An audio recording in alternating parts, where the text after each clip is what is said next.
இந்த உலகம் தீமையாலும் வன்முறையினாலும் நிரம்பிய காலம் அது. மனிதர்களின் இதய எண்ணங்கள் அனைத்தும் தீமையாயிருந்தன. ஆனால் அந்த இருளின் நடுவில் ஒரு நீதிமான் இருந்தார். அவர் பெயர் நோவா. தொடக்க நூல் அதிகாரம் 7. ஆண்டவரின் அழைப்பு.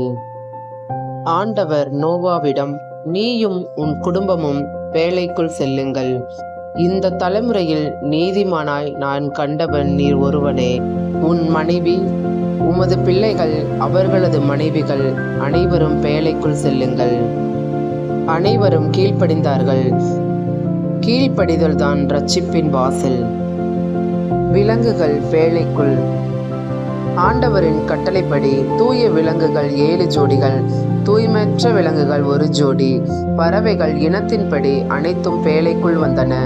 இது மனித அறிவால் நடக்காத ஒன்று. பெருவெள்ளம் தொடங்கியது. நோவா 600 வயது ஆன ஆண்டு 2ஆம் மாதம் 17ஆம் நாளில் வானத்தின் கதவுகள் திறந்தன, ஆழத்தின் நீரூற்றுகள் வெடித்தன. 40 நாள் பகல், 40 நாள் இரவு மழை இடைவிடாது பொழிந்தது. பூமி முழுவதும் நீரால் மூடப்பட்டது. பூமி மூழ்கியது.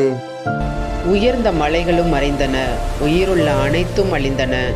மனிதர்கள், மிருகங்கள், பறவைகள் அனைத்தும் அழிந்தன. ஆனால் பேழைக்குள் இருந்தவர்கள் மட்டும் பாதுகாப்பாக இருந்தார்கள்.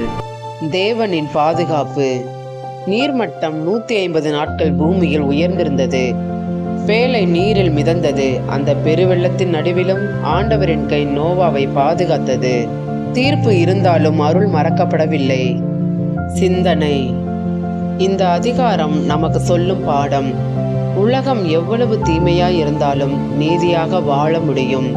கடவுளின் வார்த்தைக்கு கீழ்ப்படிந்தால் பாதுகாப்பு உறுதி.